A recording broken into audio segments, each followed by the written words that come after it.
My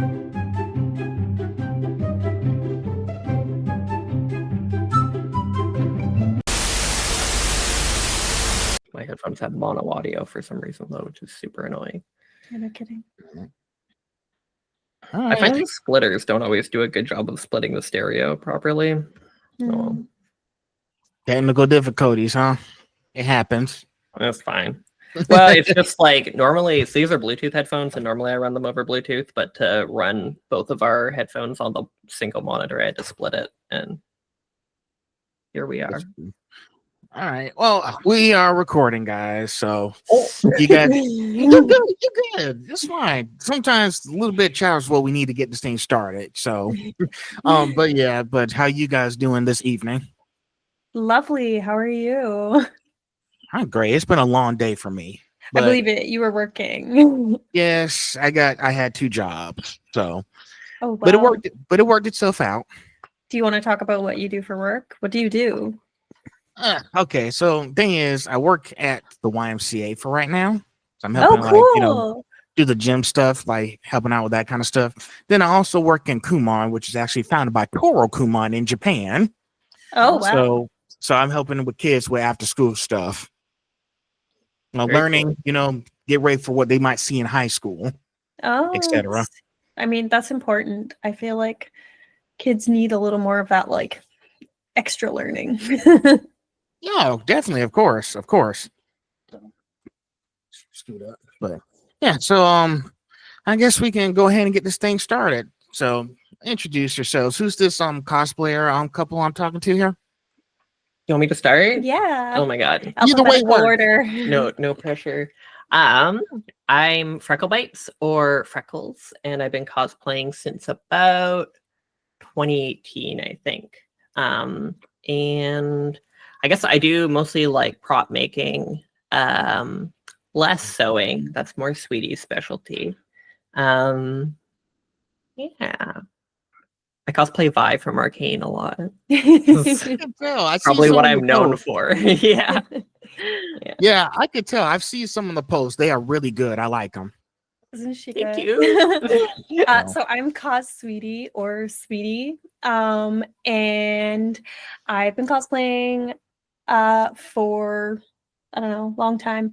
I think I officially started cosplaying as an adult in 2016 or 2017. We'll go with that. My pronouns are she, her, but I also respond to they, them. And I love cosplaying all sorts of crazy things, and I really like doing original designs. And yeah, that's me. Oh, I forgot my pronouns. My pronouns are she, her, or they, them. That's good. Hey, listen, correct me if I mess up, okay? I want to make sure I get it right, all right? Well, I mean, ours are both pretty flex, so. Okay, all right. So let's go ahead and get started. There's 20 questions, and I divide them up in the session, so 5 questions each. We might as well go ahead and skip number 1 because you already introduced yourselves and how you got into cosplay. So let's go ahead and get to number 2. So tell us, how did you 2 meet, and what role does cosplay play in your relationship? Wait, do you want to answer the first half of the question or the second half of the question? How did we meet? You can answer that. Okay. So we were both guests at Island FanCon, which was a convention here in Victoria. Well, in Langford. In Langford, yes, which is part of Victoria. In 2024. In 2024, yeah. And I was cosplaying Vi, and Sweetie was like, "Hey, who's that cute Vi cosplayer over there?" And I was like, "Hey, Cupcake." I don't think that's what I said. What did I say to you? But she was really awkward, and I was really awkward because, I don't know, we're both awkward people. But she was really nice. I thought I was really suave.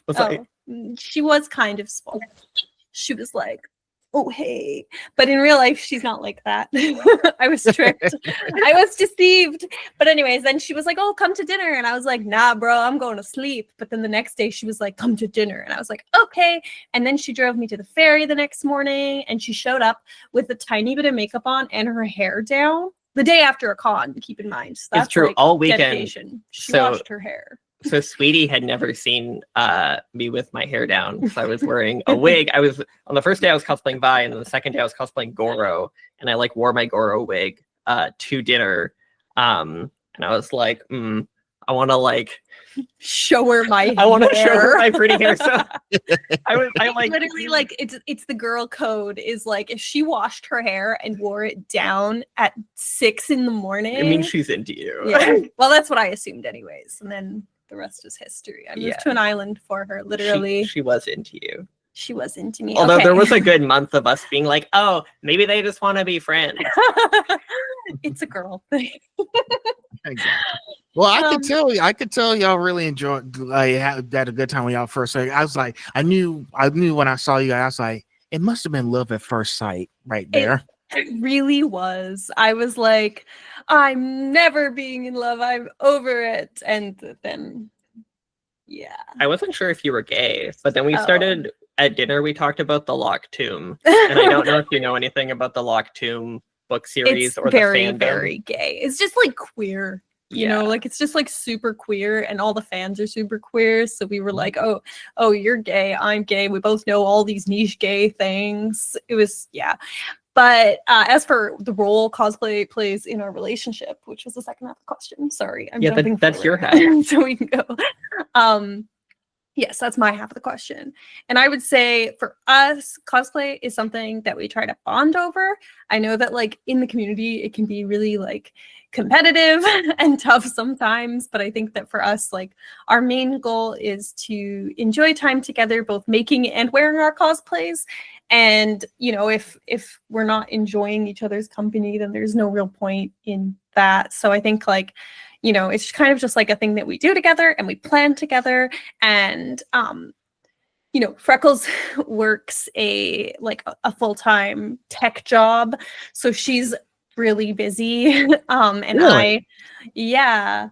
And then I work on like, cosplay and social media and my like art business, and that's kind of what I do full time. So I try to like pick up some of the slack on cosplay, although she's a lot more innovative with like technology and what are the tools and stuff. Like she knows a lot about like a lot of different like tools and devices and stuff. I do like collecting tools. Yeah, so like she taught me The how to best use, part is like... buying the tools, not necessarily actually making anything with them. Yeah, she loves buying tools. She's like, drill press for $30, fixer upper. Hey, I can tell. What tech job do you work as? Oh, I'm a software developer. Software develop. I'm actually back at school. I'm trying to do cybersecurity. Oh, very So- cool. So pretty much, I guess we all in that same area. So it kind of you know works itself out. But yeah, I'm kind of like you, section. Like I said before, I've been doing a lot of technology shopping. People be looking at me crazy, like this guy's a techno geek. He likes all this stuff. There's nothing. I don't mind being called techno geek. I love the technology now because I've been telling people I got all these toys I'm dying to use. So I'm kind of like Rocket. I'm kind of like Rocket, you know. I'm kind of like Rocket. Rocket. That's funny. You see where I'm coming from, but I'm going off script. But yeah, it's really nice. I saw engineering, but continue what you were saying. I'm Sweetie. I'm sorry for interrupting you. I was just No, it's okay. I feel like that's how conversation goes. It just moves. But yeah, so I think it's like a nice balance of like motivating each other in the things that we're strong in, and also motivating each other in the ways that we're less strong. Like if I'm trying to learn a new skill, Freckles is always wanting to like help me and encourage me, and vice versa. But there are also some skills that I don't want to learn or she doesn't want to learn. And if the other one knows something about it, then we will kind of like bounce projects back and forth so that we both kind of have a hand in them. Yeah, and it's interesting because Freckles is like a major perfectionist and I'm very like avant-garde, you know, so picture like Leonardo da Vinci, Picasso. Yeah. And you can imagine that when I draw the nose on the cheek, she's like, what are you doing? Yeah, I think it's definitely like neither of us has like dated a cosplayer before or had a partner that's really a cosplayer before. And I think before we started dating, I was like, oh man, having your cosplay girlfriend would be so cool. And it is really cool.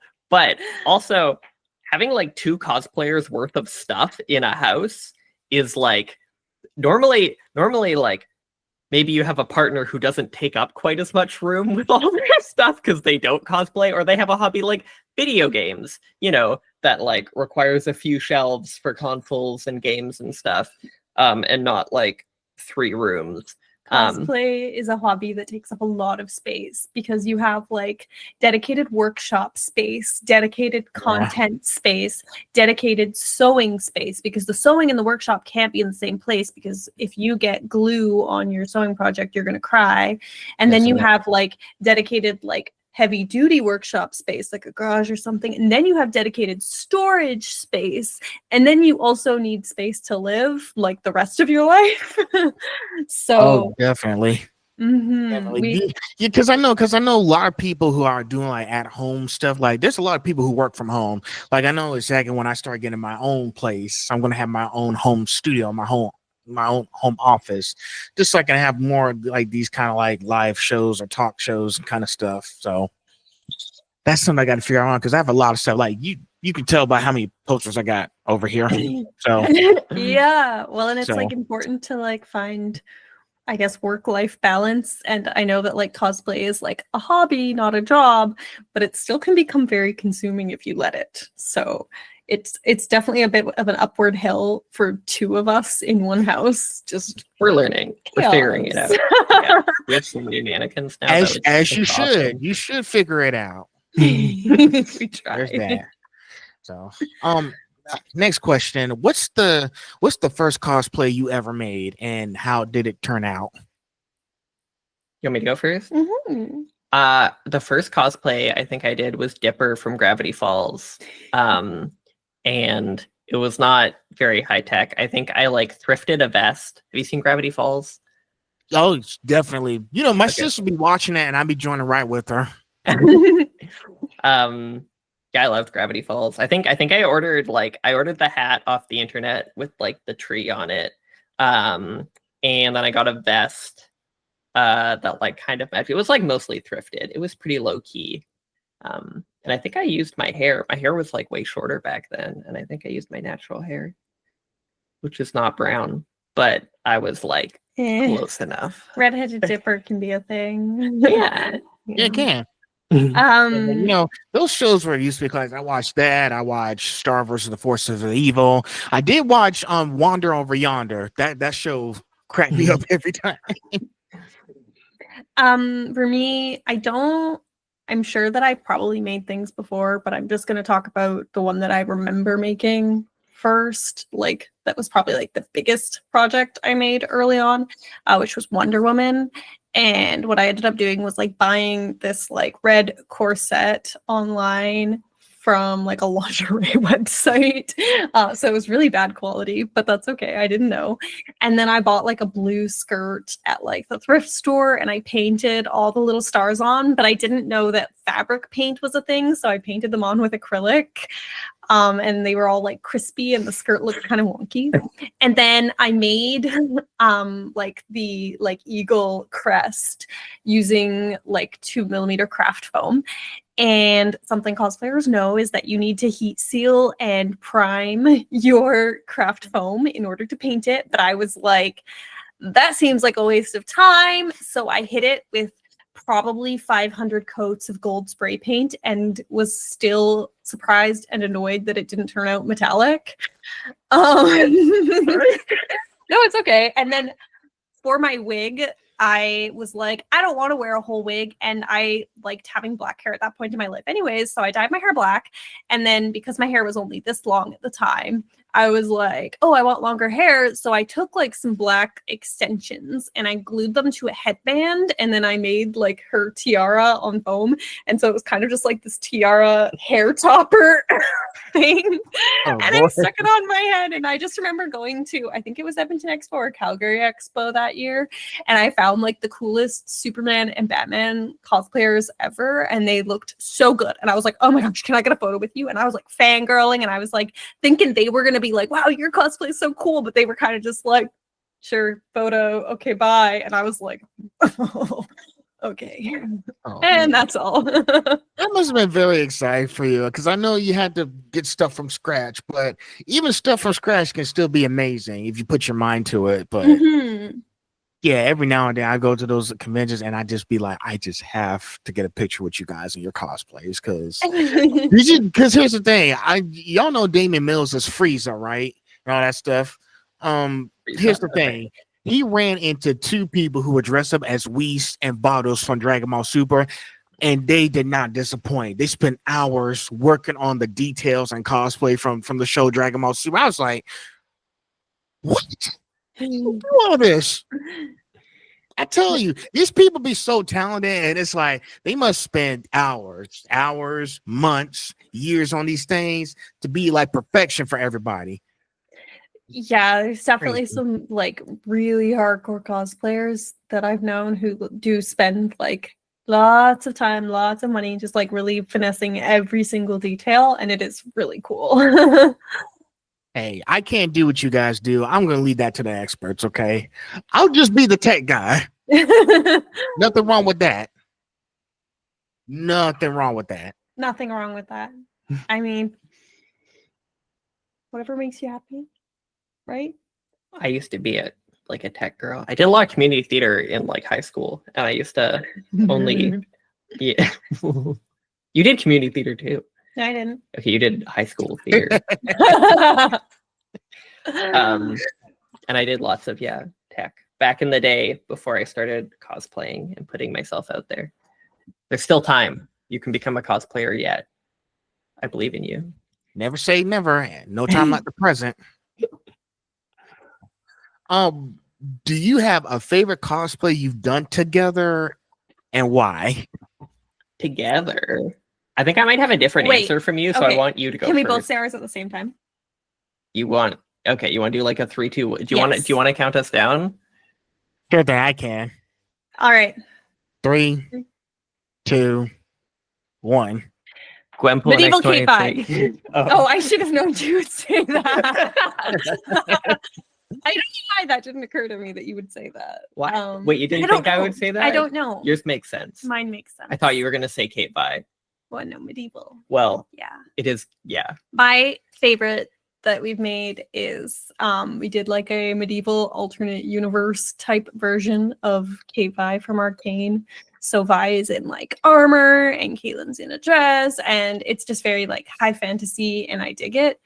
And your favorite? And you designed all the armor. I did, and It's I very cool. meticulously laser cut and then sandwich layered like up to 4 layers of ridiculous amounts of detail. When you were drawing the pattern, so Sweetie like drew the pattern on the iPad, and when they were drawing the pattern, I don't think they realized like the complexity or No, like I knew. how complicated it would be once it was in real life, and how much I like knew. gluing would be required. I knew, but when I was designing it, she said she would glue it.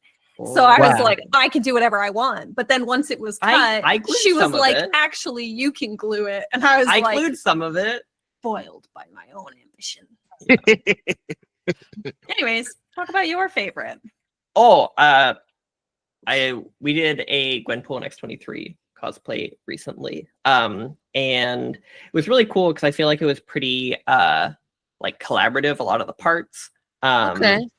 Because isn't that the costumes in the back? Oh yeah. X23, Sweatpool. Yeah. That's a couple of them. It was a really fun project though. It was actually, I think, our first major project that we did together. Like we'd done a couple things together, but nothing big. This was the first like full from top to bottom cosplay that we did together. And Freckles did a lot of the like foam and patterning and leather work. And then I did most of like the sewing, and then I think some wig styling type stuff. And yeah, it was just really fun because we both worked together. And what you don't see is that I actually made a full Gwenpool suit, like a first attempt.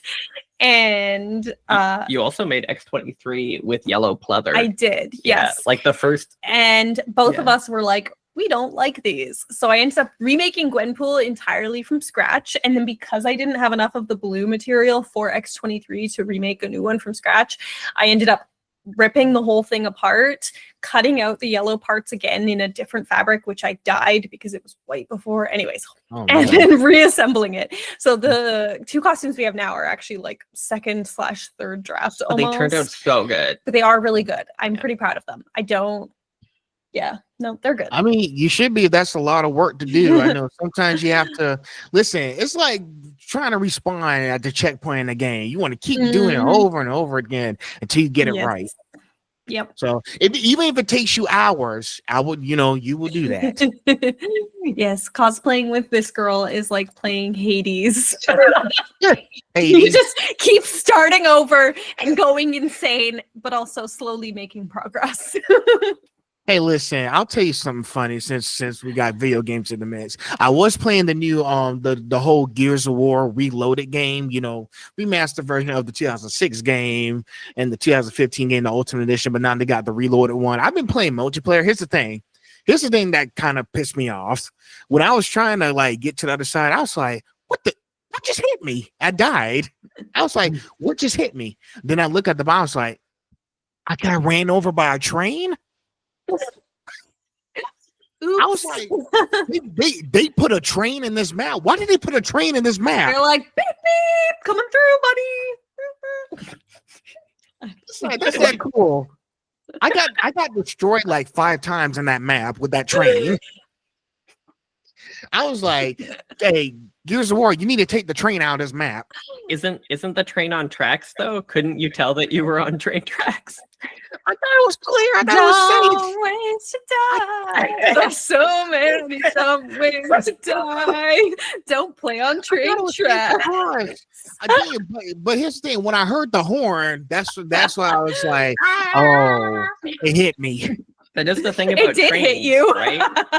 They hit you. They go They have predetermined paths. Yeah, they have predetermined routes for trains. Yep. Basically, it's like welcome to the blender.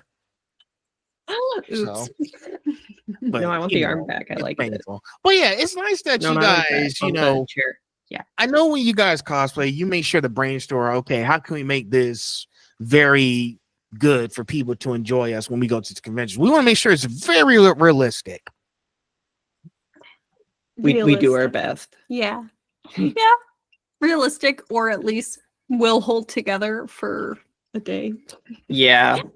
I mean, so much stuff with cosplay, like sorry to go off what you're saying there. When I started cosplaying, I was like, okay, my goal cosplaying is to like, match the media as best I can, and I have come to realize 2 things. One, live action like movies and TV can't be trusted, because in any like Marvel movie these days, they actually make like 5 or 6 different suits, right? And they have the one that looks good in close-ups, but you can't like raise your arms above your head, right? Like they only go this high. And then they have like the one that the stunt actors wear, which doesn't look very good up close. And then they have the really CGI stretchy. one. Yeah, well, right. And then they augment it with CGI half the time.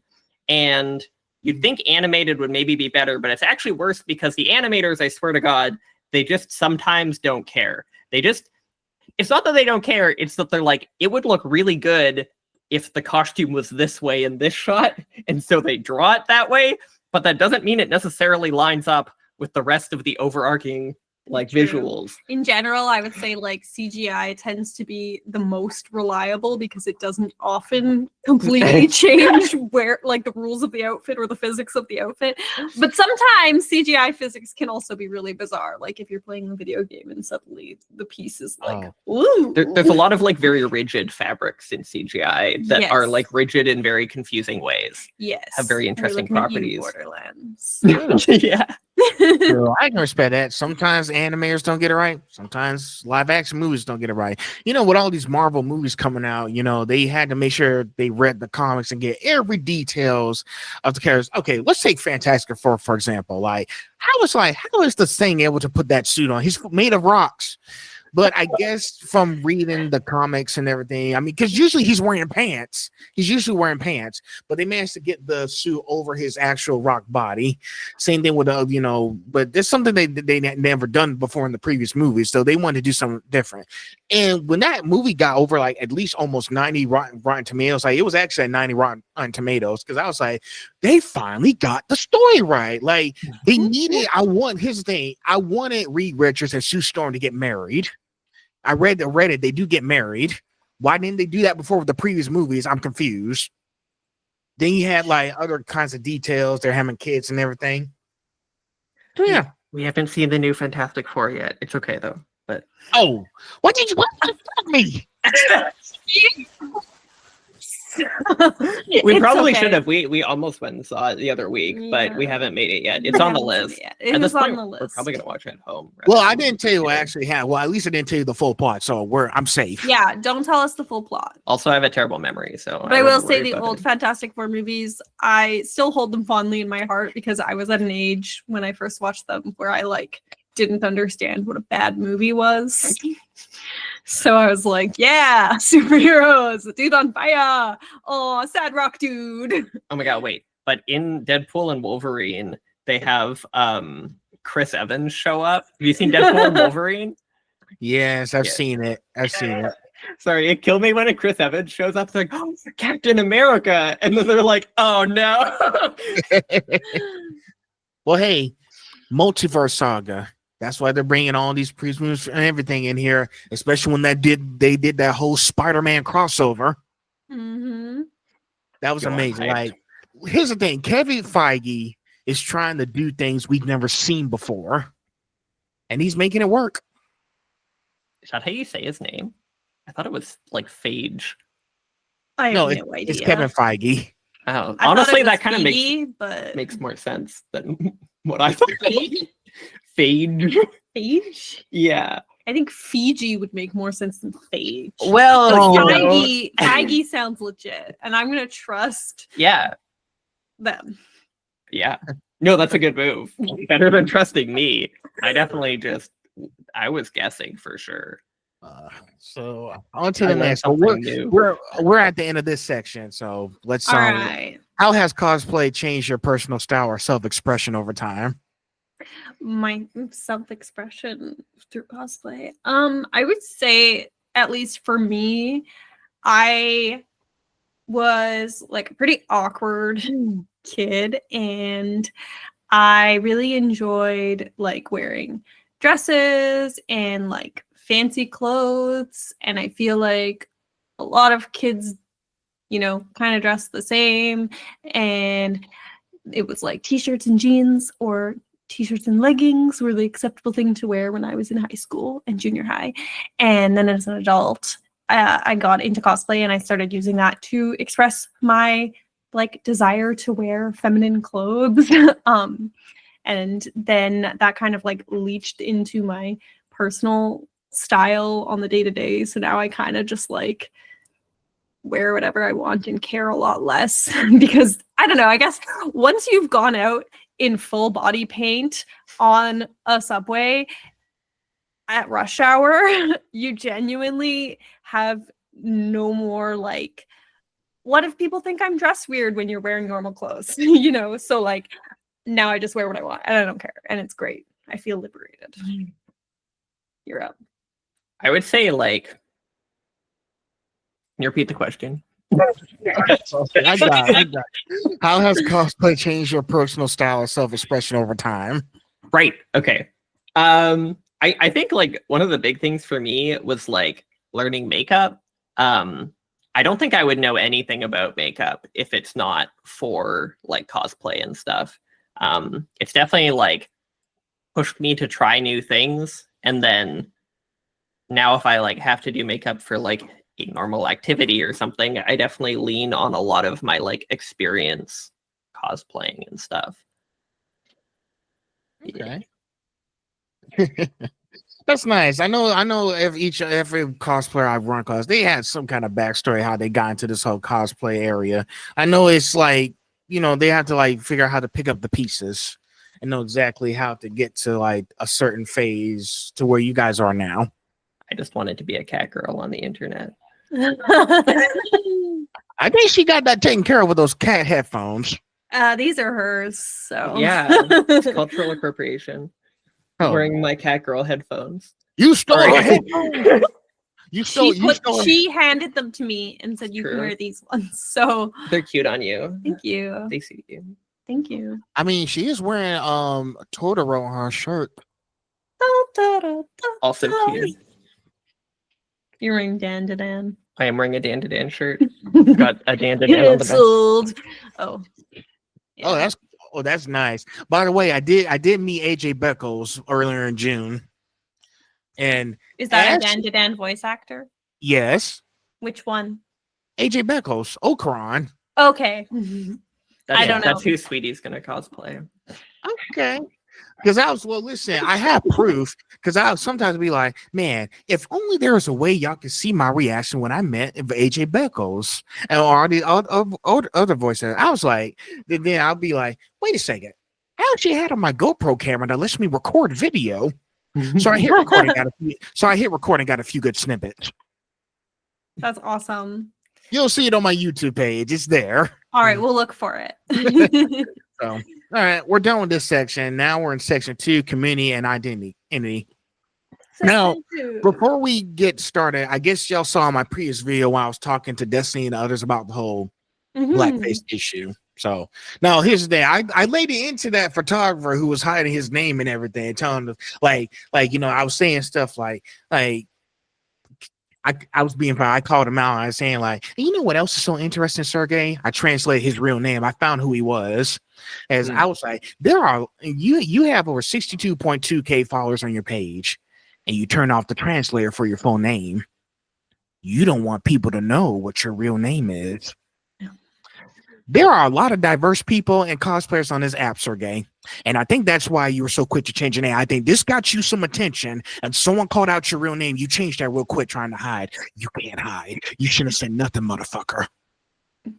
Yeah. I think they really thought that, like, I don't know, they were making a stand or something.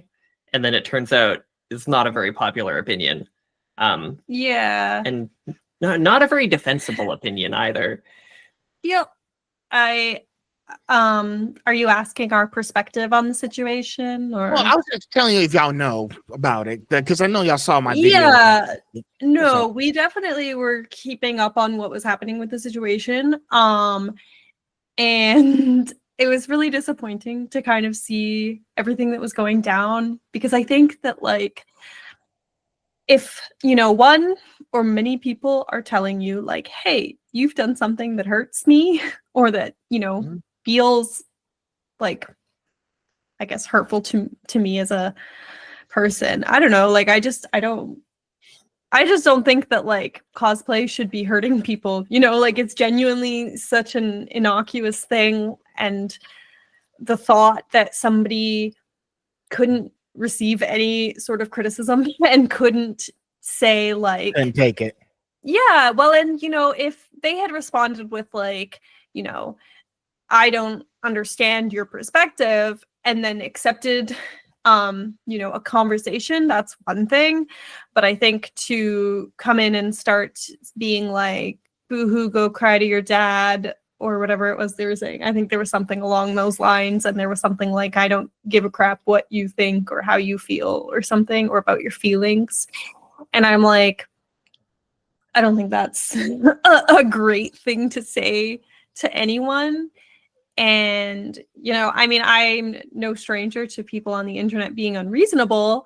in comment sections, but I don't think that people were really being unreasonable in the comment section. They were expressing, you know, their truth and their feelings, and you gotta listen. True. It's crazy, but I just wanted to bring that up before we get into this stuff, because there's a few like valid points. You know, I just you get the picture. Mhm. All right, so okay, so number 6, body positivity is a big topic in cosplay. Now, how do you approach it? So for me, I You want to start? you can start if you want. No, Sorry, it's you okay. look like you have something you want to say. I was listening to you. Oh, okay. Well, for me, I, you know, definitely, I think body positivity is difficult, because I think that especially when you're putting yourself out there on the internet in a physical way, which is what cosplay is, you are putting yourself out there to be observed and unfortunately to be commented on, whether or not the focus should be on the artistry or the skill demonstrated in the cosplay. I think that unfortunately, because you are the person wearing that cosplay, you are going to receive a variety of comments on your body. And there will be comments that are sexualizing, there will be comments that are demeaning, there will be comments that are comparing. I remember once I was in a live stream with my friend, and we were both wearing cosplays, and you know, the people in the TikTok live comments were saying like, oh, like, what's it like to be the ugly friend or the fat friend, or like, oh, it's a potato and a French fry. Yeah, they call me. Yeah. And so I think that like people will say a lot of mean things online, and that's really tough. But I try to encourage everybody to just cosplay without their body being a focal point of their art, if that makes sense. And I don't necessarily think that that means like concealing or dressing in ways that are flattering. I think it's more so if you want to cosplay a character, then you should. And, you know, I don't think that you should be limiting yourself to your own body type. I think if you are, you know, plus size, you should be able to cosplay whoever you want. If you are slim, you should be able to cosplay whoever you want. If you are, you know, Beefcakes McGee, you should be able to cosplay whoever you want. And even in that regard, I also think, you know, male and female should be able to cosplay whoever they want. I think that gender fluidity and expression through cosplay is a really beautiful thing. Oh yeah. I could go on for a very long time about this, but I guess You're good. Good. Listen, you're good. Keep talking. We gotta have more of these. Yeah. Well, anyways, I guess what I'm trying to say is like everybody should be able to cosplay characters, and I don't really think that your body should be a factor in that. That being said, I also encourage people to think about their own comfort zones and cosplay within that. For example, you know, I've had people be like, oh, I don't feel like I would feel confident showing my stomach in cosplay. And I'm like, first of all, don't let anyone shame you for showing your stomach. But if showing your stomach is just something you don't want to do, then don't. There are a lot of ways you can change a character's design to make yourself more comfortable. You know, whether it's your height or your physique or anything. Like if you are like, I don't want my shoulders showing, then don't show your shoulders, even if the character does show their shoulders. You know, like it doesn't matter. And I think that I would always choose comfort over accuracy, and I would encourage everybody else to do the same. Would you like to pipe in a bit? Yeah, I think I agree. I agree with everything you've said so far. I think for me, cosplay is like about expressing like a love for a fandom, really. And I think it's one of the like deepest expressions of that. I think when you're walking around a convention dressed as like Vi or Kate from Arcane, nothing quite says like, yo, I really love Arcane. Like a costume that you can tell you put, you know, tens, hundreds of hours into. That being said, I think there's a lot of like there's this idea that Instagram and social media should be a safe space and a purely body positive space, and I think it should in an ideal world, but it isn't. Yeah. The fact of the matter is, I think there's like a pressure that goes along, like if you're cosplaying, then you should be posting it on social media. And that wasn't true like 15 years ago, right? Like 15 years ago, people were cosplaying, but there was not nearly as much social media posted on. It was like an underground hobby. Yeah, and I think sometimes people end up posting on social media because they feel like that's the thing to do. But without necessarily being prepared for the state of the internet in 2025. And like, not everyone is nice. Not everyone has the same cultural context as you. Not everyone believes the things you believe, and they might not be nice to you about it. Well, and I think like the cosplay community can be as positive as we want. You know, even if the cosplay community was perfect and it was wonderful, we still don't exist in a vacuum. Like when you go online, you're not just exposing yourself to other cosplayers, you are exposing yourself to people all over the world with all sorts of different perspectives. And again, they might not be a member of the cosplay community and they might just genuinely hate you because you don't look the way they want you to, or you don't look like the character the way that they want you to, or whatever it might be. And I think like, yeah, the internet is a horrible place. And I think it's like really tough for anybody to be exposing themselves to that, especially like if you do get, you know, like viral exposure. It doesn't matter how many kind comments you get on your body. It's one bad comment, and that's the one that's going to replay in your head for weeks and weeks or years and years, you know? Well, and I think the other thing is like you read the comment section for say like a popular cosplayer or something, right? And they can go through and they can hide comments that don't align with their values, or, you know, people being trolls or whatever, or they can delete comments that they don't like, so you don't see those. But like if you're the one posting it, you see everything everyone posts, right? Yes. And Yeah. like you got to read it and you got to hide it, and I think that can be a lot. It can be a lot. Yeah. Yeah. Sometimes those trolls online, they just want attention.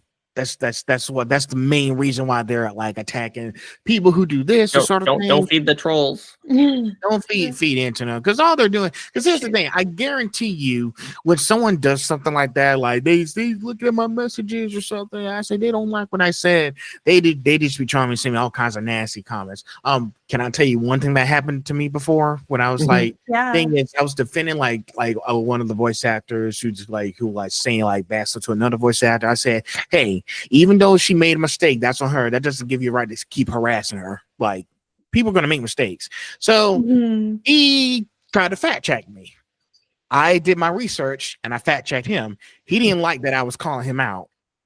So he started poking around my profile, and then he decided to send me a nice little message.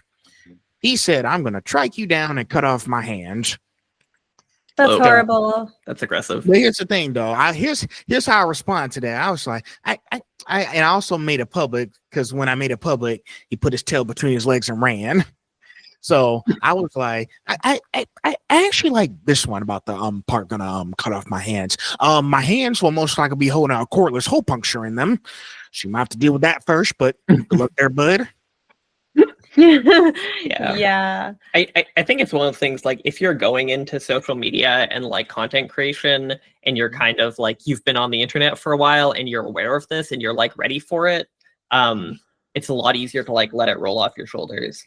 Maybe, but I personally, I guess maybe like that is one perspective and a valid one at that. But I think for me personally, I have never felt like it's rolled off my shoulders, you know? And it doesn't matter how aware I am that these people's opinions don't matter, or that they're just messing with me, or that they're irrelevant. I still, you know, will occasionally get a notification that just like clams me up and just like ruins my day. And it's from, you know, somebody with no profile picture and no followers and no public posts. And I still get that like ick feeling where I'm just like, wow, this person really thinks that about me. And Man. it's tough. trollers. They're trolling.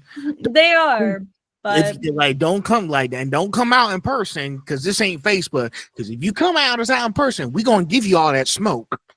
yeah, I guess the way that I like to approach it though is rather than like taking on a haters gonna hate mantra, I try to encourage people to just drown out the noise more so. So like if I see, hate comments on a friend's post, I'm going to make sure to comment something 1,000 times as nice. And I know that can't erase it, but I'm going to like just really beef up my game of sharing love for them on their content, because I think like that's all you really can do for each other in the community. And I think if more people in the community were leaving nice comments and also downvoting and or just basically saying like, wow, you're a jerk to rude people in comments, I think that would go a long way. And not that I think we should be starting flame wars, but I think that defending your friends goes a long way, because sometimes it can feel really lonely when somebody comments something mean on your post and you're just sitting there with that by yourself, and you don't want to stand up for yourself because you're just like, then they're just going to back and forth with me and attack me more. But if your friend comes in and says like, hey, you troglodyte, I got your number or whatever, then it's Lord have mercy. Yeah, it can be reassuring. That's insane. Also, on the note of like body positivity and stuff in cosplay, I did want to say I have something I want to talk about real quick. Oh, sure. Go ahead. Sorry, just because this sounds important to me, is I think that something that I wish more people would recognize and pay attention to is kind of the like way that we, are motivating each other and recognizing each other in the community. And I think that I see a lot of comments that will be like, oh, it's plus size so and so. And sometimes they're even trying to say it in a nice way. Sometimes they're not. But calling someone like a plus size version of a character is demeaning to them and to their cosplay and to their artistry, because like, I mean, anyways. Also on that note, I think that it's sorry, my brain just went blank. Can you finish my thought for me? Listen, take your time. Take your time. You know where I'm going with this. Do I? I think so. Whisper it in my ear. I think a lot of people, a lot of people are judgmental on the internet just in general, I think like with cosplay or not with cosplay. And I think sometimes people feel like by attacking a cosplay or something, they're not attacking the person. Yeah, criticizing people's cosplay or criticizing their differences from the character, or even just acknowledging their differences from the character, being like, oh, this character doesn't have tattoos, or oh, this character doesn't have such small boobs, or oh, this character doesn't have such a big nose. Like those are all really harmful comments that will like make the cosplayer feel bad about themselves. And I also think like another thing I sometimes see is people will be like, oh, like you're so confident to wear this outfit with your body type. And I've had that comment before, and it just like, they're like underhanded compliments. Yeah. Or backhanded compliments. Backhanded. Yeah. And it just feels like, okay. Yeah, that was actually what I was going to ask you in the next question, but go ahead. What's the next question? Yeah, give us the next question and we'll segue. Okay. Have you faced shaming or criticism for revealing cosplays, and how did you handle it? Yeah. So, I mean, I have faced probably everything you can imagine. So I mean, yeah, I have definitely, been told that I am, showing too much or wearing something too revealing. And I think one large thing that I've observed is that a lot of times I'm not actually wearing anything substantially more revealing than what other cosplayers might be wearing. But the bigger difference is my body type and shape.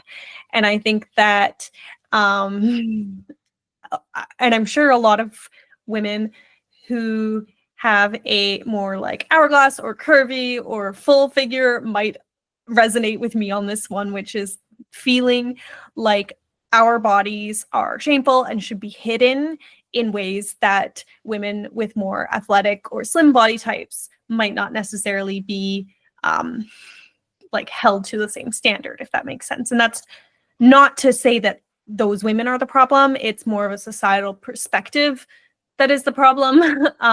Because I think that all bodies are beautiful and all women should be allowed to wear, everyone, not just women, everyone should be allowed to wear what they want. And, you know, short of me genuinely just showing my genitalia at a convention, like I think people should calm their tits. And so I, you know, personally have had people be like, oh, like you're, you know, showing everything on the internet for free. And I'm like, I'm not. I'm wearing a costume that covers everything that's illegal. So I don't know. I think some people just be saying a lot of crazy shit. Like, think before y'all say things, because that's not the whole purpose of why she's doing this. Every time when I go online, I see people saying all kinds of crazy stuff to cosplayers, but I was like, that's not the point of why they're doing all this. They like doing all kinds of artistic stuff. So who listen, who cares? Like, I'll tell you something funny, something that came up in my head, like I'll take shit nobody gives a fuck about for 500. like yeah. you think anyone cares about what you think about the person's cosplayers?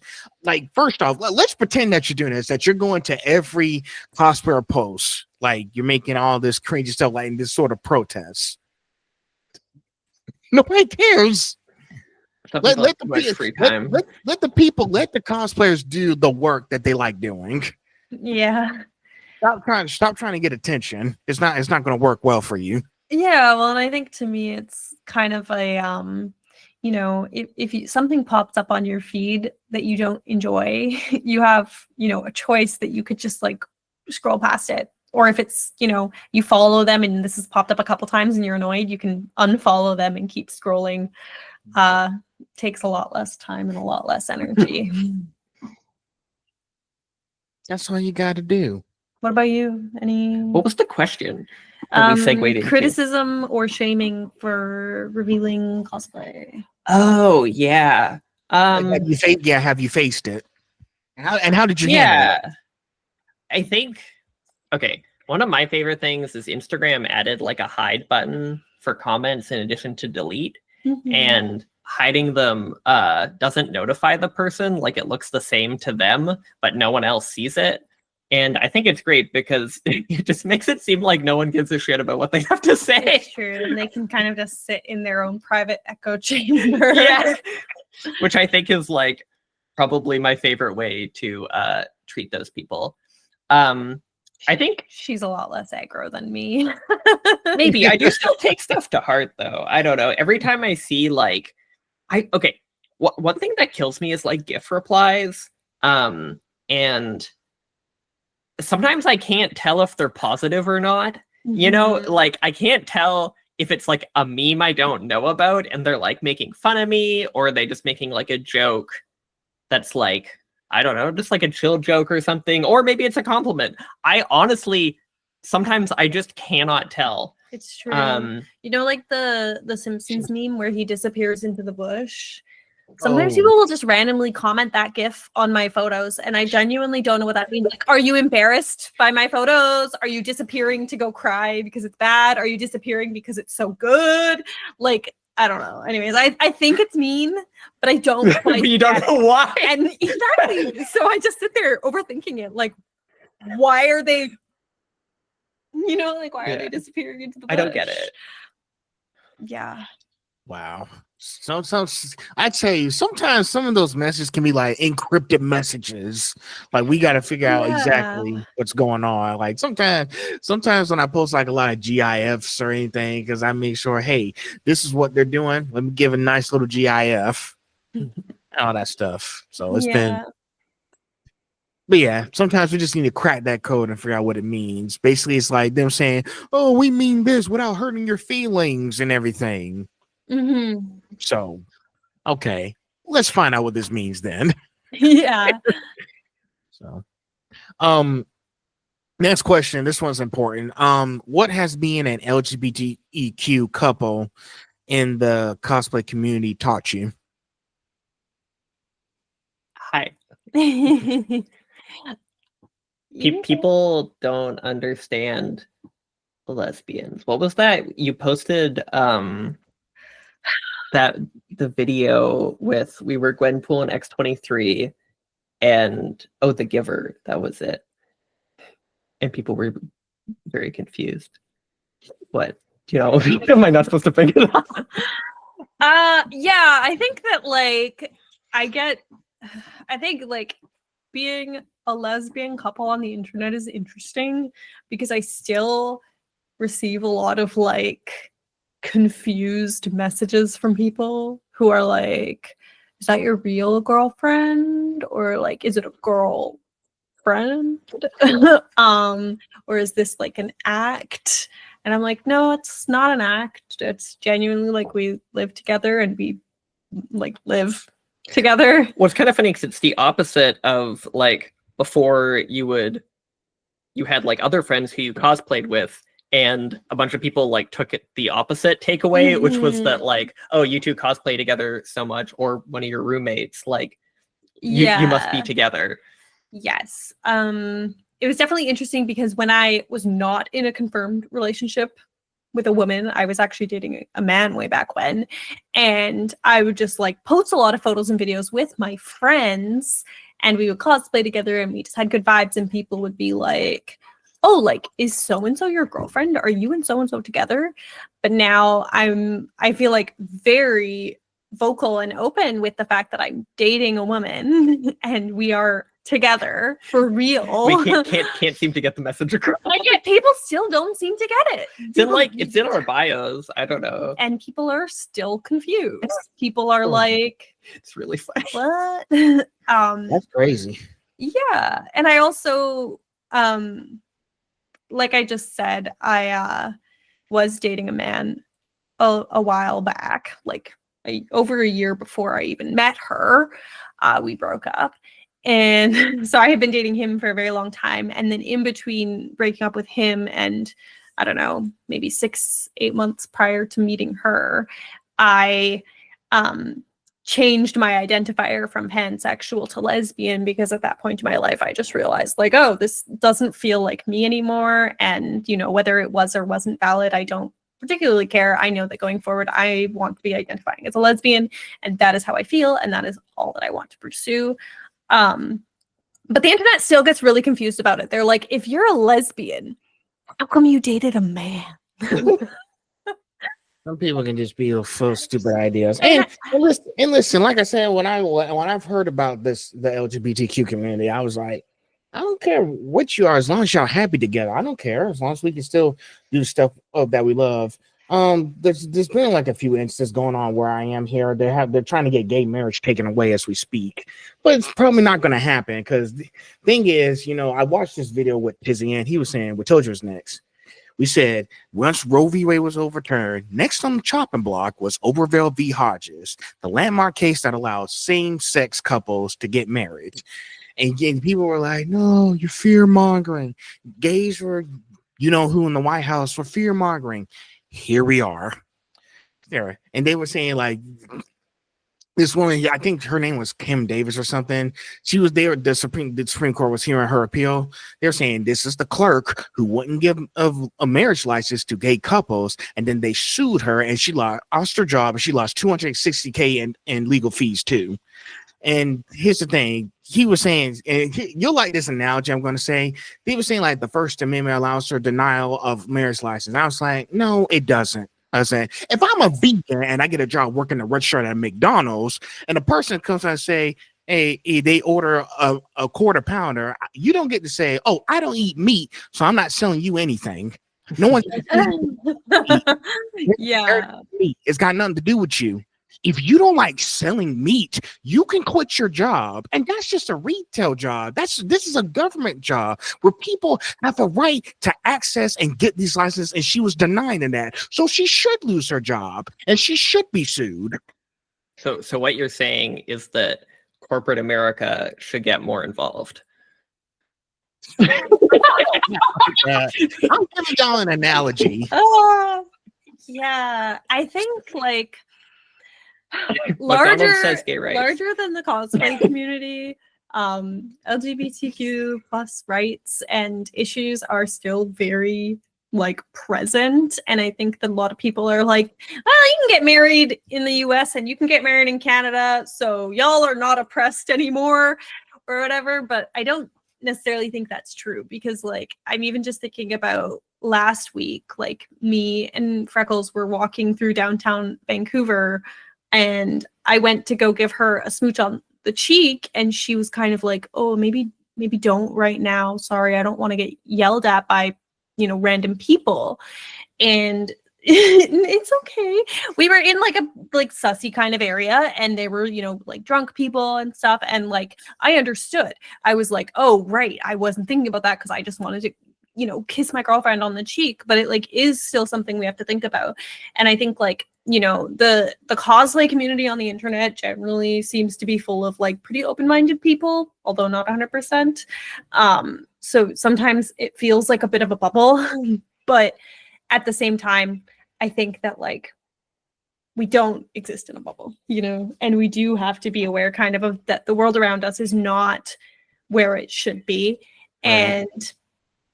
And I guess like to me, I can hear my cats. Yeah, I can hear our cat is screaming outside. How about the door. you talk, and I'm gonna go get the cat. Oh, you want to meet our cat? You talk. Oh, sure. I'm talking. Wait, y'all have a cat? We do. You can meet them. They're very sweet. Also upset that they're not allowed in this room. Well, they're allowed in here with like some supervision. But yes, this is our baby. Luna, like Luna from Sailor Moon. Yeah, like Luna from Sailor Moon, except for a girl. Oh my god, you guys are like, let's see, hold on. Wait, Luna is a girl, Artemis is a boy. Yeah. Oh, you guys are like the fifth cat people I've met so far throughout my journey of doing this whole podcast. I was like, how many cat people I'm going to meet? Like cats. The previous one that I had was Abby Bocoder. You saw her in my story. She had a cat. Her name is Wednesday. Aww. Like from the show. And then the previous one that I had, she's a nature person. She does like a lot of like, environmental science. She has two cats. Their names are Lottie and Dottie. They're sisters. Cute. Well, this is Luna. She's an only child. But she's not actually named lesbian after moms. After Sailor Moon. Yeah, she was actually named after Luna Lovegood from Harry Potter. I used to be a big Potterhead. But before you were dating a trans girl. So yeah. It's okay. Then I had to stop being transphobic. No. Sorry, well, that's a joke. She looks cute. You can keep her in for the rest of the podcast if you want. Luna, say hi. Yeah, she doesn't want to say hi, but she'll stay. So. Yeah, she'll probably chill for a while.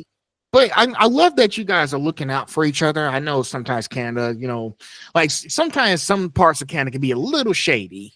It's like, and listen, like, like I go out at night, but thing is, I've always kept my head on the swivel because, I'm not an idiot. So, but everywhere you go, New York City, there's a lot of sketchy stuff. Sometimes in Atlanta, like Atlanta, Georgia, there's a lot of sketchy stuff at night. So, but I just make sure to be careful everywhere I go. Yeah, I mean, being a cosplayer, you're kind of already opening yourself up to like a lot of unwanted attention when you're out in public.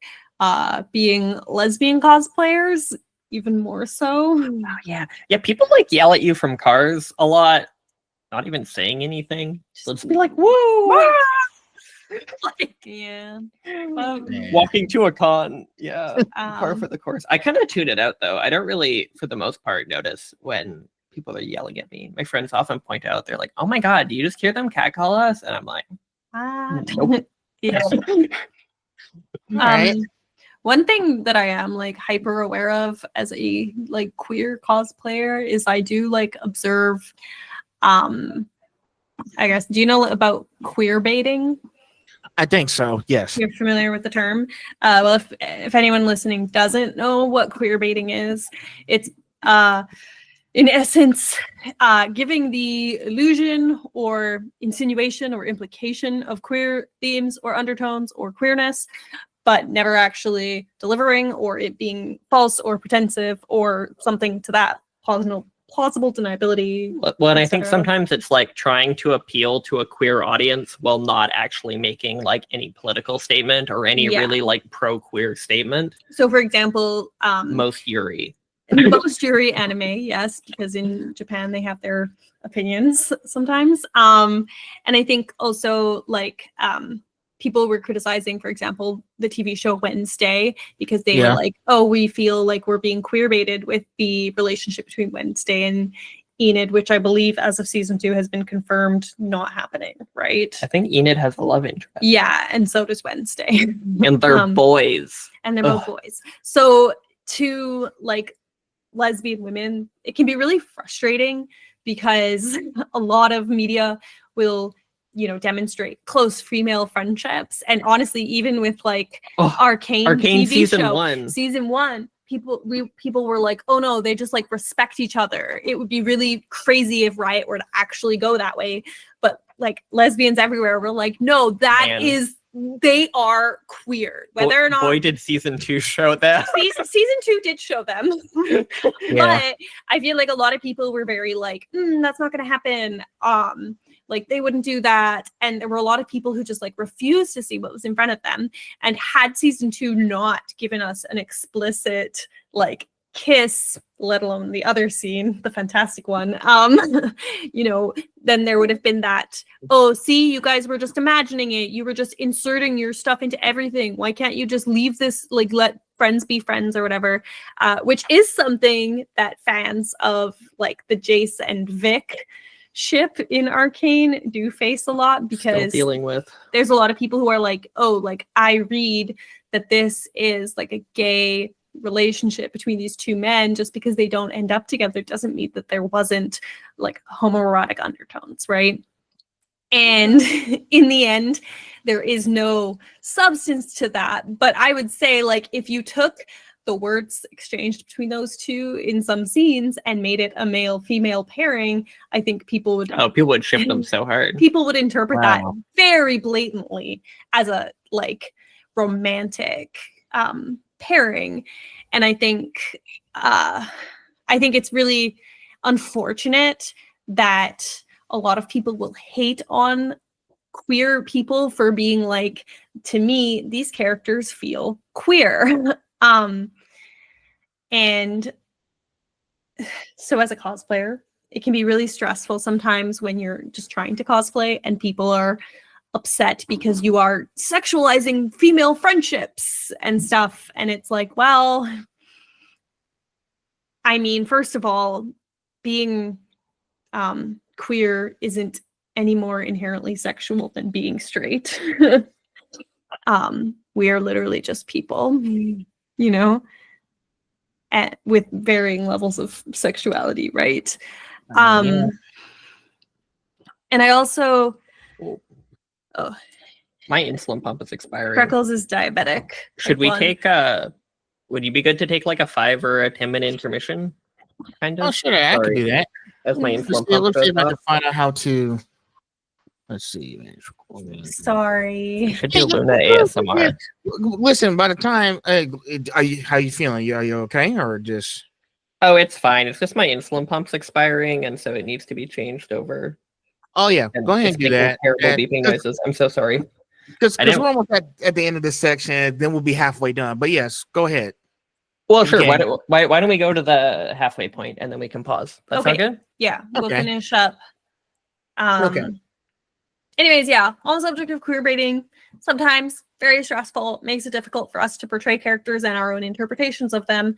And also, sometimes I've also observed other cosplayers partaking in queer baiting in their own way, which would be, an example would be, you know, straight women engaging in seemingly queer behavior for pandering or fan service type things, if that makes sense.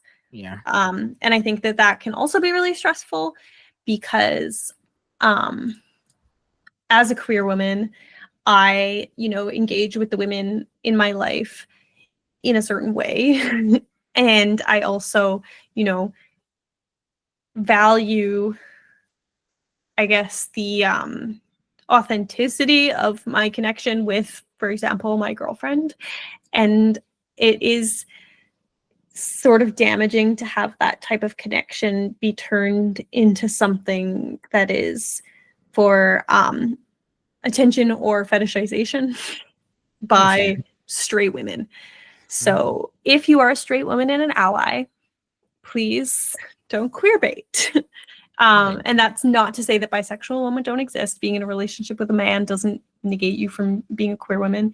But I think just do be conscientious of what you're putting out there and what your intent is. If you are doing, a queer photo shoot and your intention is to pay tribute to these queer characters who you love, that's great. But if your intention is to use these queer characters for attention, then that's less great. Anything to add? Yeah. No, I think you got it. All right. I guess we can skip number 10 then. We can just go to the halfway point because I know you have to change your stuff out. What was number 10? Yeah, what is number 10? I'm so curious. Have you noticed positive changes in community regarding inclusion and acceptance? Have I noticed positive changes? I would say the community has gone downhill personally. I think my circle, I think, is very queer and very queer positive. I don't know. I feel like my circle is about the same. I don't know if the internet's gotten any better, to be honest. If anything, the world's kind of a mess right now. Yeah. Very divided. But we have to keep talking about things in order to get the stuff back to where it needs to be. As long as we keep talking about it, we don't give up. Yeah, definitely. I think there's a lot of people talking about it, and I think that's kind of the most important thing. Oh my gosh, so cute. Oh yeah, she's like a little ball. Look at her. Oh yes, she is. My baby. We love her. Gotta love your cat. Liquid cat. Okay. 5 minute Freckles break? is gonna go change. Yeah, we'll do a 5-minute break. Slim pump. Okay. We'll do 5. That's fine. Yeah, 5 minutes. Okay.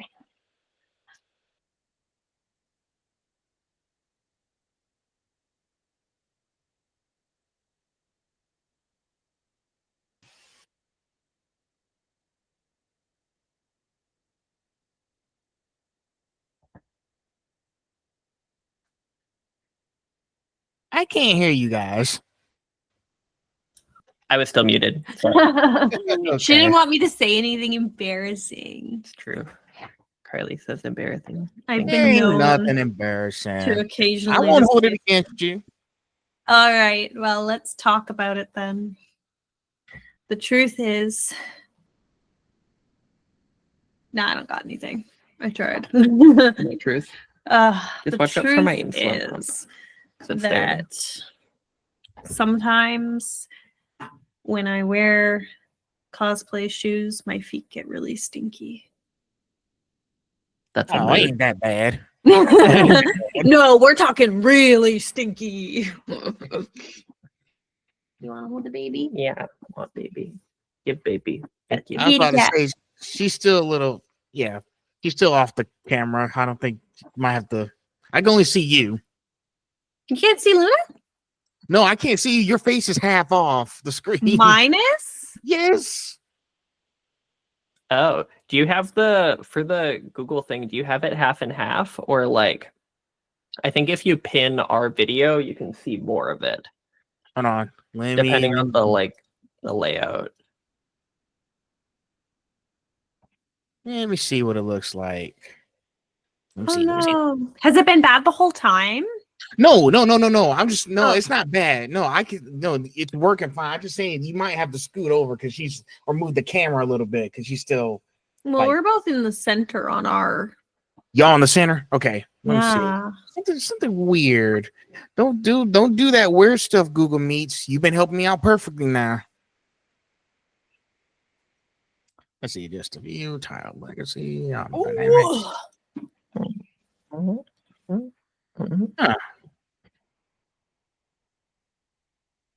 Sidebar. Nope. Childhood legacy. Let's see, because you're on the spotlight. I changed it to child legacy. Oh, wait. I think I fixed it. Go, wait. Let's fix it. Here we go. It's fixed. Yes. Cool. You can see all of it, Yeah, I can see all of you now. even the kitty. Yes, I can see Kitty Cat. So cute. I want to eat her paw. All right. Thank you. All right. Oh my God. You did not just do that. You eat one ear, I eat the other. Cat mom things. Yeah. We're kind of God. weird with our cat. We love her though. She's a good girl. Listen, there's nothing wrong with being weird. Nothing wrong. All right. Part All right. 2. Let's go. All right. So, section 3, creative process and inspiration. Now, where do you get your inspiration for your cosplays? Characters, artists, media, etc.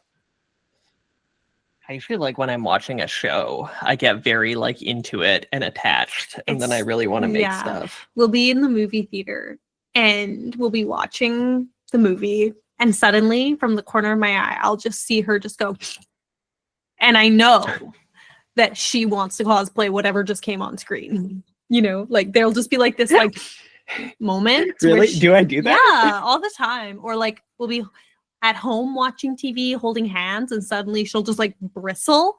And I know what she's about to say. And what she's about to say is, I want to cosplay that. And it's really cute and really funny because I think that she's very like, she sees something on screen and it just translates into her brain. And she's like, I want that. That should be me. That should be me. You don't feel that way? I do too, but I think I get a lot more inspiration from like social media and fan art and stuff. I think usually like when I see a character in media, sometimes I'll be like, ooh, I want to make that. But a lot of times I won't really see it. And then I'll see an artwork that's like a little bit derivative and I'll be like, ooh, that makes me a lot more interested. Or I'll see a fabric and I'll be like, wait, this fabric will be so cool for this costume, you know? And I think I'm a lot more like, you see a finished look in a media and I see like a random material or image and I'm like, ooh, you know, but I mean both in a way. So yeah, I do see fan art sometimes where I'm like, I want to make that. It's that true. I want to make. Or it'll be some like particular part of the fan art where it'll be like, oh, that seems really cool. I want to work on that. What are you doing with Luna? Playing with her. Sorry. You're good. You're good. Yeah, I'm seeing a lot of people who love to take inspiration from fan art. Listen, when I saw this person doing his art for My Adventures with Superman, and he added the song from the Superman movie 5 years time, I was like, I have to save that to my collection. I like that. I like how he did put the song in there too. You should send that to me later on Instagram. I want to see it. Oh, sure. Yeah. I still have it on file, so I'll definitely send it to you guys. Hell But yeah. yeah, I was like, man, when is season 3 coming out? I'm dying here. I need to see season 3. Mm-hmm. Dude, like, Well, and I think that's just like an example of how art inspires art, right? Because like the characters we love are from somebody's art, and then that will inspire fan art, and then that fan art will inspire cosplay or, you know, fan fiction or more art, right? And I think it's just kind of like this like cycle of fandom leading to more art, right? And I think cosplay is just one of those mediums, and it's just the one we've chosen. But it's all the same place. And then you have artists who see a really cool cosplay and they want to draw art of the cosplayer. Yeah, I've had artists draw like my cosplays before, and they've been like, "Oh, like I drew you as this character or whatever," and it's so cool because it's like, you know, you saw my art and then you wanted to turn that into new art, and I think that's really cool. Yeah. wow, they really did that? Yeah, I can. Well, I think my headphones have become unplugged. I think Luna sat on it too much. I was about to say like It's like wrapped around her leg. No, no. Catastrophe. Catastrophe. Okay, I'm back. I can hear you again. All right. Catastrophe. I was gonna say, like, if you got any pictures, I could check them out, see what they look like. Yeah, I would have to do a little dig. I think on my, let me double check, but I think I had a highlight before where I had shared art that people posted. Yeah. So on my page, I have something that says art and edits, and it's kind of just things that people edited and or drew for me. So you can see it on my Instagram. Okay, I'll take a look at it afterwards. Yeah. See, now you got me excited. I want to check out all those art stuff. Yeah, it's just like it's really flattering, you know, and it's like it's cool. I got you. It's very sweet. All right. So, up next, what's a unique tip or trick you've learned for creating costumes? You have to give me a second. Tip or trick, just one. Unique. Unique. No one's done it ever before in the history of cosplay. Sorry. Is that too much pressure? Take your time, guys. Yo, this is super random, but I think cosplayers could do to use fasteners more, like screws. Like we know so many ways of connecting things, but like screws are really good for putting things together, like nuts and bolts. And a lot of cosplayers I know would like glue something first or all kinds of other ways. I don't know. Things that screw together, it's great. You can take it apart. Okay. That's a good tip or trick. Yeah, I'm pretty sure it was like my tip was just like construction advice from the 1800s. Use a But screw yeah, instead of glue. Screw the glue, use a screw. Rhyme. It rhymes. Yeah, we love a rhyme. I guess I will probably share something less unique than yours, but I don't think mine was very unique. one of my favorite things that I've learned is that you can. Oh no, that's a bad one. Never mind. You can dance if you want to. You can leave your friends behind. Sorry, I'm struggling a little bit here. Hey, look, I made sure to come up with some good questions, so I You intend really y'all- did. I intend for y'all to struggle a little bit. So just take your time. I guess I'm gonna go with looking outside of the box for materials can oftentimes save you a lot of stress and a lot of money because a lot of times the materials that we're using as cosplayers, like looking for the cosplay grade or the art grade version, will end up costing you like almost like a hobbyist tax. And I think that there's like a lot of materials and supplies and tools that we've purchased, and we've purchased them as like a different variation that ends up actually working better and or cheaper than the like cosplayer or crafter version. So like an example would be that we have sourced foam from like the Restore before and gotten it for way cheaper than it would be if we went to like Michael's and bought a roll of foam. Michael's being a craft store in Canada. I don't know if they have in the States, do they? Oh my god, look at her head. She's sleeping. She has her head shoved in my elbow. She's very cute. But anyways, I guess my tip that I'm trying to say is like, if you're looking for something specialized for cosplay, try looking for like, oh, if I was like working on a car, there might actually be a really similar supply that works better or cheaper than the like craft version. Okay. Yeah. Yeah, because I know a lot of people like to go thrift shopping or they like to go online and order stuff. Oh yeah. Just think, because I know some of you guys do like the thrift shop. Maybe you can find something that might be tailored to what you might need to have to make this cosplay come true. But I guess it just depends on the person, what they use, what they look for, and so on and so on. Definitely. And so we're halfway done with this section. How do you approach collaboration when making cosplays together? Because I've seen a few photos. Y'all look amazingly gorgeous in all those collaborations. blood, sweat, and tears, mostly tears. We do cry a lot, but I think that's just who we are as people. It's more of a bonding cry than a crying because of each other thing, though. It's more of a like, True. cosplay is stressful.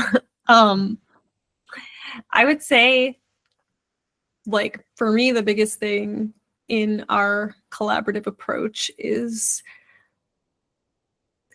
focusing on each other and each other's feelings and comfort and happiness as much as we focus on our own. So like when I go into a project with her, I know how I want to feel and how I want my cosplay to look, and I care about that, but I also make sure that I understand what she wants, and then I care about that as much as I care about my own, if that makes sense. So I think like there's no room to be like selfish when we're cosplaying together, because if, you know, she doesn't feel great in the cosplay, then she's not going to want to wear it, and then I'm going to be sad because I'm going to want to wear mine that I feel great in, or vice versa. So I think that's really important. Yeah. Sometimes you guys have to reach magnetic north. Yes. Yeah. Basically, I can be like, hey, I agree. Let's try to do something else. Like, try to compromise on something that will work for everybody, not just half and halves. Because you want to make sure it's like 100% compatible with what y'all trying to look at when y'all go to all these events. Yeah, well, and I think our cosplays like evolve over time, or we like change things up.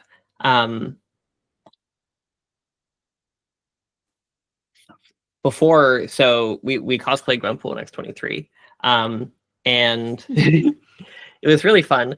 But Sweetie, I feel like you weren't like the most in love with your X23 outfit.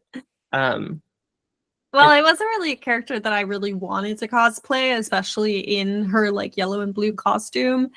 And I just like don't feel my best in the cosplay. Like I'm just kind of like, I'm not that excited about this. Yeah. Well, and I think like, so like I think you tried it, right? I did. And I had fun. sometimes we think we won't like a cosplay and we try it and we love it, and sometimes we think we'll love a cosplay and you try it on once and you're like, nah, this ain't me, you know. But now you're gonna cosplay Jeff. See, so I guess like the thing is like I still want to cosplay Gwen, so we're like, oh, like who else do you want to cosplay, kind of thing. Well, at first she was like, You're you gonna could be do so a cute. different X23 outfit, or you could do some other character. And then I was like, oh, Kate what Bishop. if? Yes. And I was like, what if I just cosplay Jeff the land shark? Because that would be kind of silly. So Uncomfy. No offense, sweetie, but I do not like that shark. And Marvel Rivals. Well, I'm gonna be that shark, and you Oh, can't stop I love me. Jeff. He's so cute. I was like, here's the thing. I was like, is he a Marvel character? What in Marvel Rivals? What? Yeah, I don't really know why Jeff's in Marvel Rivals. It's super random, but I don't know. But here's the thing, The here's the selection for that game doesn't really make any sense. I'm really good with Star-Lord, okay? I'm good with blasting and all that stuff. Sometimes maybe Iron Man and Black Panther. It just depends. But here's the thing. Sorry, I'd be like, oh my God, who is this guy, the Jeff the Land Shark? So when I almost killed, I was like, there's the little fish. So I just be having fun. Maybe they'll put Gwenpool in Rivals. I think they talked about it, but I think they were going to put a different Gwenpool. It was like a purple Gwenpool or something. Oh, right, the new one where she's got the purple outfit. That's Yeah. so weird. I know, which is Yeah. a shame because Gwenpool's outfit is awesome. OP. Listen, I let them get away with Howard the Duck after they put him in the Marvel Cinematic. I let them get away with Howard the Duck. Who is Jeff the Land Shark? He wasn't in here. I think well, there's a new comic series with Jeff, and I think Jeff is like, well, kind of Gwen's pet, but I think he also has his own independence. He's a shark. But he like a land shark. but He's he got like little fluffy paws. yeah, but he like lives No. with Gwen and stuff. No. Or Kate Bishop, hangs out with Kate Bishop. I don't know. They're in it's not, I don't think Jeff is in the Gwenpool comics. It's like Gwen is in the new Jeff comics. Oh Lord. Yeah. I'm gonna have a hard time believing My this. baby. Again, I let them get away with Howard the Duck. Why did it? Okay. I just don't. What? Sorry. I'm freaking out. I think that was Gwenpool was originally introduced in Howard the Duck. I haven't read the comics, but apparently that's where Howard the Duck went to like an alternative universe and Gwenpool was there. Hmm. Someone, wait, your comment section is about to inform you how wrong I am. Oh my God. Where did Jeff come from? Where did Gwenpool come from? Yes. Where did Howard come from? Why is Gamora?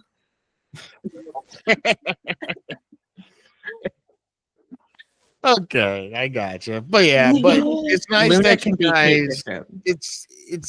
It's nice that you guys get together and collaborate on cosplays because I know you've done a lot of amazing photo shoots. When I was looking through your page, and I was like, these two are very talented. Many more to come. 2026 is our year, baby. Yeah. Oh man, I think moving to Victoria has definitely like slowed down our photo shoot schedule a little bit. But listen. we want to get back take to your cooking. time. Listen, take your time. Great things happen over time. Don't try to rush. Or overnight, depending. Yeah, listen, and Freckles, just take your time, okay? You don't have to rush. You'll get back to doing what you love to do, but focus on priorities first. Get your stuff together, move out, and just go on. Gonna give Luna a little. You too, faux pas. sweetie. I'm talking to you too. Thank you. I will. Two more questions, and then we're done with this section, and then it'll be the last one. Then we're done, okay? Woohoo! So, how have your hobbies or other experiences outside cosplay helped in your projects? You go first. Your hobbies and other experiences. Talk about your tech and your. I feel like I don't know. Most of like the hobby I do is cosplay though. I feel like it's the other way around. Like a ton of stuff that I've learned from cosplay, I use in all kinds of things. And just like, I don't know, general like carpentry skills, machining, fabrication. Also, I went to art school for visual arts and did a bunch of, I mean, you could call it, I guess it was technically formal training, but art school is kind of all over the place. But I learned like welding, metalwork, some machining, and by learned I mean like kind of taught myself because they don't really teach you that. I guess it's kind of cheating to say I went to school for it. Yeah, sometimes you got to educate yourself. That's the same that I'm doing. There's like more to what my teacher's telling me. Sometimes you just got to go and do the research. Like every time when I come on and have these conversations with guys, I make sure to go and do some digging on you guys and make sure I have everything I need. You know, sometimes you just got to do your own research on like, okay, how can I be successful in this certain area or field? You know, it's the tricky part. It may be scary at sometimes, but you know, we find a way to persevere and just get to that light at the end of the tunnel. And I guess for me, like, hobbies. Yeah, as an adult, my number one hobby is daydreaming, which is essentially brainstorming. So daydreaming to brainstorming to cosplay. That's me. That's my hobby. I don't know. I don't got a good answer. It's a perfect answer. Sometimes daydreaming can be harmless. Sometimes you have those white, nice little amazing fantasies that you wish you could be a part of. It helps. Maybe it helps you take the edge off and maybe just gather your thoughts again for what the next thing you're going to be doing. And it helps. Sometimes daydreaming is a form of therapy, like psychological therapy. It's true. And I guess like growing up, I really loved like storytelling and reading and writing stories. And so I guess that led to me being really like into like settings and characters and stuff like that, which I guess does translate into cosplay in its own unique way in that like I look at my cosplay as a story and I look at it as like, how do I tell who this character is, who what they've been through, where they're from, through only visual cues. You want the cat? Yeah. So yeah, that would be my answer. It's a little less hands-on. And that actually caught my attention that you read and write. Have you ever started like, I don't know, maybe writing your own manga or stories or anything? Because I know some cosplayers will try to write books. I didn't know if you wanted to do something like that. I have written books before. You wrote a book? Yeah. You wrote a Actually- book that you didn't even tell your girlfriend about?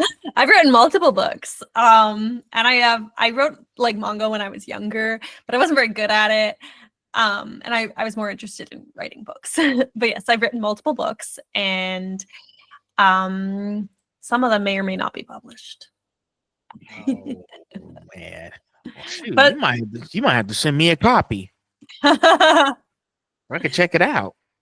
But trust me, listen, when y'all do stuff like that, I want to check it out. I want to see the amazing work you've done and see how you know. So when I was like 18 to 22, I actually did like ghostwriting stuff, which is basically somebody else pays you to write shit for them. And most of it was like 40-year-old soccer moms paying me to write their Twilight knockoffs.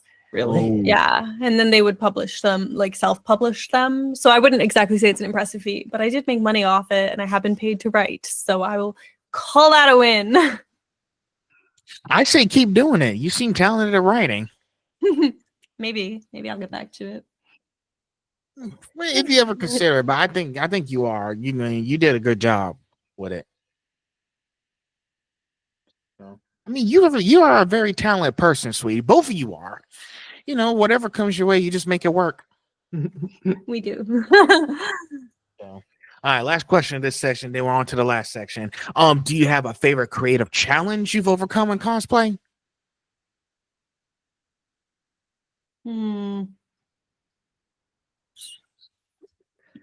Oh man, I made like Vi's tank top from the first season of Arcane, and it like I looked at so many reference photos, and her tank top doesn't actually make sense. Specifically, the trim along the top is this like one continuous piece of leather, maybe something, might be fabric, might be metal. In some pictures, it looks like it's made of brass or something, but then in other pictures, it's kind of brown.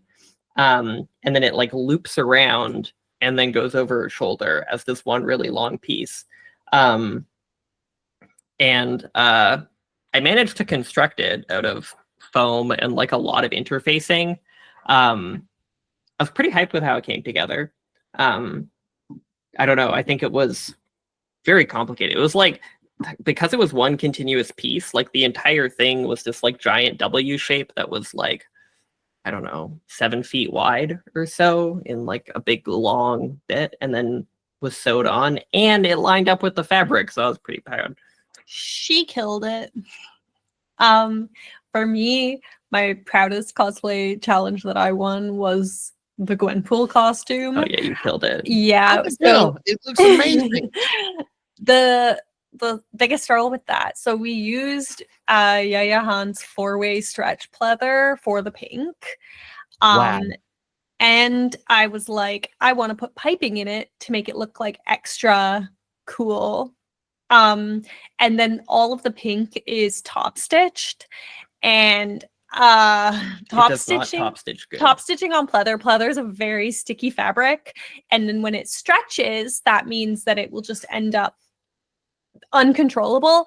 So it was a massive like trial and error. I think I made like 10 or 15 scraps of like just testing and trying to figure out the best way to top stitch this material in order to get like sharp lines and smooth curves. And in the end, we successfully created something that is not flawless. And if you look up close, you can see that I did struggle, but it's really good though. It's good enough, and it's like really good. My perfectionist partner says it's good. So, I mean, it's something I never would have made for myself because I never would have cared about the detail, like that level of detail for myself. But it was really important to her that I put in that amount of detail and like perfectionism. And so I feel like I really stretched myself to actually utilize skills that I often cut corners on, if that makes sense. And I think you learned a lot from the process. I did learn. Right? Which was really cool. Yeah, and it was really fun. So, I mean, yeah. That's great. Hey, I think, but sometimes listen, you're gonna have roadblocks in the way. How you're gonna overcome is what matters. So Mhm. why don't you just figure out the way to just, hey, listen. Every fortress has a weak spot. So just gotta find it. Mm-hmm. So you get the picture. You have her in like a half Nelson. Sorry. Full Nelson. She's fine. She's just kind of like going floppy, so she's sinking into my arms. But it's okay. Is she happy? And I've seen, and other thing, you didn't mention Yaya High. I seen some of her work. She's done a really amazing job. I was actually thinking about talking to her at a later point, but I don't know how to get in contact with her. I mean, Yaya is the queen of the cosplay community, I would say. So I guess it's gonna be a while before I get to her. if you talk to her, please give her my utmost regards. I suppose. Tell her I'm a huge fan. Okay, sure, of course, I'll do it. Thank you. So, yeah. Okay. Last section. Hallelujah. So, section 4: expansion and business. Have you explored other aspects of cosplay like photography, content creation, or styling? Business. So I actually got largely I got into cosplay because I was into photography. So I used to take a lot of photos of my friends in cosplay, and then that led to me cosplaying more because although I had cosplayed prior to that, I didn't do it frequently, but seeing my friends do it frequently made me want to do it frequently. So photography was always at the forefront of my passion. As far as content creation, I mean, I do my dang best, but it's a mixed salad. Luna's going rogue. What were you saying? I said Luna's going rogue. No, before that, you said something about like the business stuff. Yeah. Yeah, I don't know. I mean, I think I've always tried to I'm really interested in kind of like the cosplay like education side of it and like stuff around that. I think it's just like hours in the day is always like the limiting factor. I don't know. There's like a million projects to work on. Yeah. Well, she runs like a lot of panels at events, like cosplay panels where she educates about different things, which is great because her brain is full of cosplay knowledge. I can tell. It's in there. Sometimes you just want to crack it open and look for the answers inside. Knowledge. It's like scooping the egg out, Oh my gosh. They like no. It's nice because I know, mostly with all the stuff that I've seen from you guys, I know y'all have more plans and projects to do because sometimes you might collaborate with special guests, because I know there have been a few cosplayers who have talked with a lot of special guests. Maybe maybe they did talk with voice actors or something, or have them on their panels, something like that. Maybe I need to go take a look, but it is possible. You never know. Mm-hmm. And here's the thing: some of the voice actors from here, they actually travel to different countries. So there's that too. There was something called I don't know what it's called, but it was in Puerto Rico. I forgot what it was called. Me too. I'll find out later. But yeah, it's nice. Yeah, that you expand your horizons than just like the simple stuff of what you're doing now. So because y'all have room for more. Always room for more. I think just follow the thread of what makes you happy and just keep going, and you'll find all sorts of fun things. It's kind of I think of that I don't know if you've ever seen the movie Spirited Away, but there's the scene where Chihiro sees the bike handle in the spirit, right? And then she starts pulling on it, and then they keep pulling, and more stuff just starts coming out of the spirit, and then just an endless train of stuff. And so I just think if you just grab the handle of happiness and just keep pulling, more stuff is just going to come gushing out, So do what makes you happy. Exactly. Next one. How did your cosplay business or collaborative project start? Business. I think we were both kind of doing our own thing before we met, and now we're kind of doing our own thing together. Yeah, when we met, I was working on building a cosplay business, and so was she. And, you know, for a while we were like, we should just keep this separate and like support each other and help each other, but keep them separate. But I think like when your lives are so intertwined, it's so easy to just like fall into just like everything kind of coming together. And so then, you know, we realized like, oh, it's not that easy to keep this separate. So, you know, we had the like talks of like, okay, how do we want to collaborate together, right? Like how do we want it to feel? And we were both kind of like, no like hard terms necessarily. It was just kind of like, I'll be right back. it was, should I keep talking? Yeah, keep going. Oh, okay. I don't know. Well, basically we just were like, oh, you know, like working together makes us happy, and making cosplays together makes us happy, and going to events together makes us happy. So we should do those things. And it didn't come to a point of like, oh, like we can't, you know, cosplay with other people or anything like that, because like, you know, that's, I feel like would be a really limiting rule. And while we haven't really had any opportunities to cosplay with other people because we've just been so busy, Some groups and stuff. but we partook in groups, and like I know that we both have our own friends who we do, you know, have cos plans with for the future. So I think played with Peach at ECCC. it's true, we did. We love you, Peachy, if you're watching. But yeah, I think it's just like for us, it's just kind of like we were like, oh, like our lives are intertwined. Obviously, that's gonna like bleed into our hobby as well. So let's just go. Let's have fun.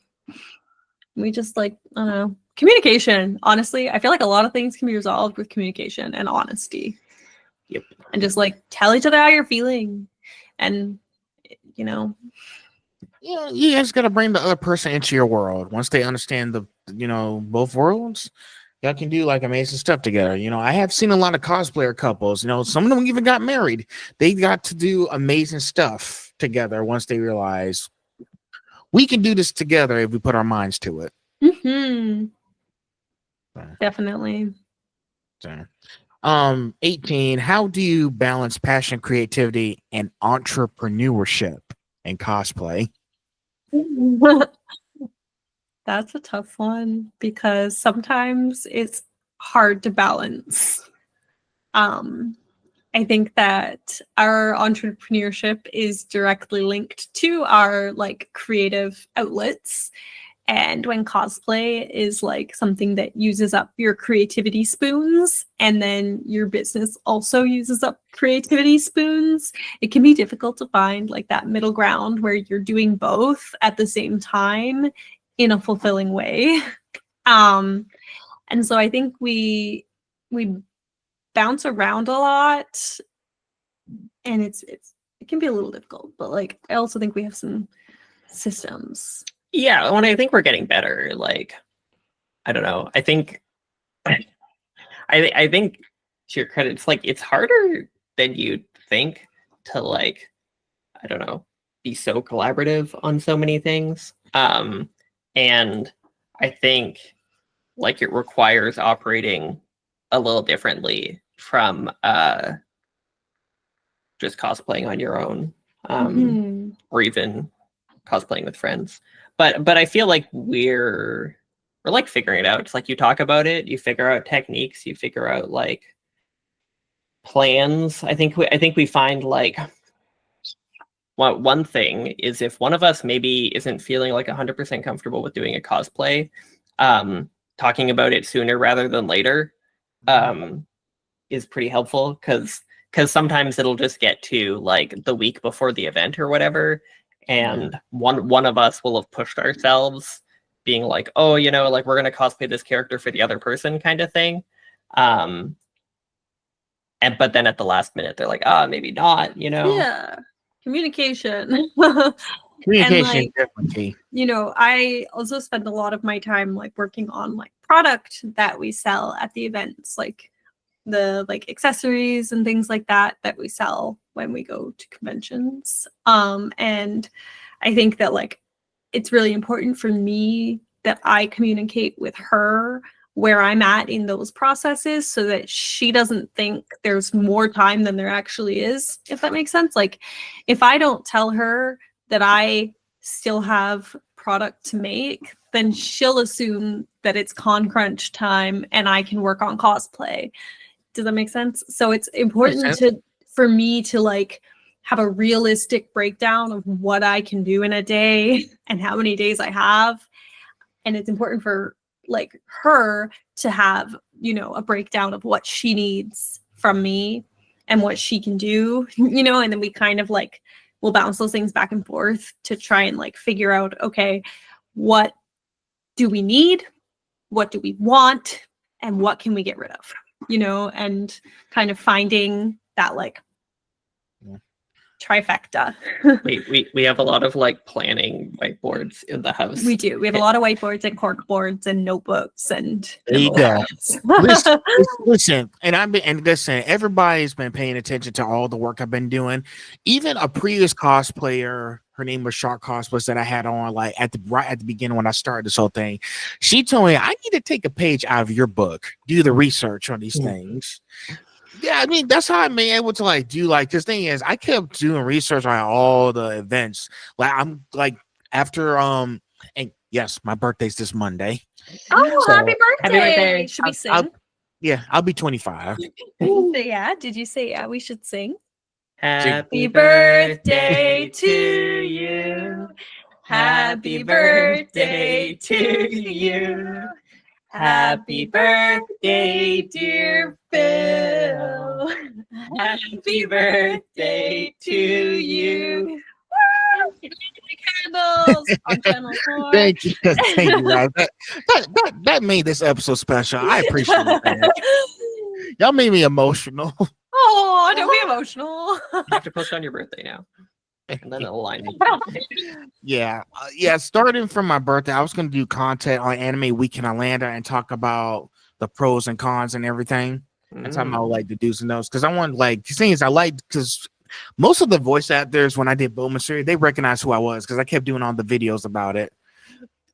The voice for Ari from My Hero didn't recognize who I was when I walked in the door. Oh, that's so special though. So I was like, well, looks like I got their attention. Good. So yeah, thing is, I was going to do some content because lately there was another incident that happened at the World Congress Center here in Georgia. Unfortunately, there was another sexual predator there. He got arrested, so they got him. He's in jail right now.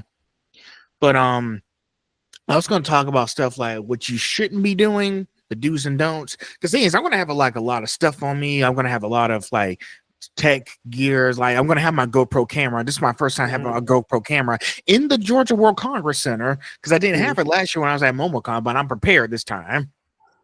So like what should you like watch out for at a con kind of thing? Yeah, there was another incident that happened early August where this fan who was on the autism spectrum, she found the hotel that Zach Angler was staying at, the voice of Tundra on Demon Slayer. Okay. So I was like, even if you're on the autism spectrum, you can't be doing that. Yeah. Yeah, and here's what actually happened. Her family was following him around. So that's like, because I read the comment section. I was like, okay, now I got the full details of what happened. So I was talking about, you can't be doing that stuff. Like they grew up like us. They live like us. They're human beings. So you got to respect that. And I also referenced Rhea Ripley from WWE. This isn't an isolated incident either. Someone found Rhea Ripley's home address while she was out of the country. So sometimes fans do be doing crazy stuff, Yep. Yeah. Yeah. No, I mean, I definitely have seen all sorts of wild. I think definitely like, I don't know, when you're going to a con, if you like have a buddy or something, I think it can be really good to have someone with you as much as possible. I don't know that much about, you're talking about AWA? Yeah, it's WWE. That's all. WWE. That's all that happened. But yeah, I was just using that as a reference because that happened to her this year too in February. No, saying AWA like what that's Anime Weekend Atlanta. Oh yeah. Anime Weekend Atlanta. Yeah. I don't know. It's a big con. A lot of them are like, I don't know. American cons are crazy to do. We have much smaller conventions up here in Canada. Yeah. Yeah. Are like pretty tight knit communities. I But normally just like also, hide out with my friends. I mean, I think that like there's definitely going to be people behaving inappropriately everywhere you go, conventions, the mall, the streets. I think the most important thing is like, you know, traveling groups as much as possible. Go with people you trust. I encourage sobriety, or at least having like somebody sober and able to take care of you. If you are a minor, please have an adult on site. You know, like I don't like personally, I think if you're like 14 or 15 and you want to go to a convention, that's amazing. And if you don't want your, you know, mom or dad shadowing you, that's fine. But I think your parents should still have a ticket to the event and should be in there somewhere, even if it's just sitting in the food court on their computer or something. I think like for the safety of children, please do that, because there are unfortunately a lot of weirdos and unsafe people who do use those events for connection. Yeah. You know, and guess what? Lastly, my message, because I care about y'all guys and all the cosplay community. I was gonna say something like, go, have fun, enjoy the convention, be respectful, respect people's boundaries, be safe. Let's all go home happy for the holidays. It's true. Cosplay is not consent. Please don't touch cosplayers without permission. Don't assume closeness with a cosplayer just because you love the character. Don't treat them like they are the character. Respect the voice actor's boundaries too. Oh, 100%. The voice actor is also not the character. Exactly. And the reason why I said let's all go home happy for the holidays, because it's on December. So it's December 18th to 21st. So that's why I said let's all go home happy for the holidays. Yeah. I mean, I agree. Exactly. Number 19. What's been your most rewarding project for collaboration in the community? You want to go? No, you're just making faces. Most rewarding project. I mean, I'll say there's like a reason I've cosplayed Vi so much. I mean, literally, like probably the reason we're dating, arguably, is because I was cosplaying Vi. I don't know. When I watched Arcane for the first time, I like fell in love with the show, and I think the first few times I cosplayed Vi and met other people who were really excited about it, I was hyped. You have a little bit different background because you were into League before. I never played League. I only liked Arcane. I've been outed. Listen. Yes, I did play a lot of League of Legends once upon a time. I promise I'm fine. But yes, I was a League of Legends fan. So when Arcane came out, I was like pretty hyped because I was like, I know the lore, I know the characters, I'm excited. I would say I agree. Cosplaying Arcane though is very rewarding. Cosplaying as like together as Caitlin and Vi is really fun and rewarding for me because I find that the two characters are very popular within like the queer fandom, right? And I think that it's really fun and cool to see like young queer women and girls recognizing a little bit of themselves, or you know, things like that, and getting really excited to see us cosplaying the characters. I think we get a lot of like really positive reception when we go to events together, and you know, a lot of people will be like, oh, can we get a photo? And then we'll go in and we'll hug, or she'll kiss my cheek or whatever, and like we'll just be cute because that's just, and then they squeal, and then people get excited and they're like, oh my gosh, you guys are actually together, like you're a couple cosplaying the OTP, this is amazing. And and it is really rewarding because I guess like you know, queer character representation in and of itself is lacking, but queer couples actually receiving positive recognition is like extra special for me. Doing it for the girls and the gays. The girls and the gays. Y'all should have those special moments. That's what makes you know, you guys being a couple special, and I think that's really amazing for you guys to have that. Yeah. So I agree. So, all right, last question. We're here, guys. What advice would you give to someone trying to turn cosplay into a career, or a side hustle? Monetize it in the way that feels most comfortable and right for you. Just because certain ways are the easy way or the popular way or whatever doesn't mean that's the ways that you should go. I think that you should focus on what makes you happy and what your goals and ambitions are. I think there's a lot of different ways to monetize and turn cosplay into a career. And Yeah. Not every way is the right fit for every person, or maybe multiple ways will be the right fit. So, and there's also no shame in experimenting with all the different ways to monetize and then choosing the ones that you feel the best about, right? Yeah. Yeah. I And think that makes also sense. understand that as an adult who is a cosplayer, you're going to get some funny looks sometimes when you're explaining what you do to people. They're going to be like, "You do what?" So you're like a princess party person. And sometimes it's you gotta just either come up with a brief explanation that doesn't leave room for much questions, or you have to be prepared to just have a really long conversation about your weird adult hobby. But I mean, Yeah.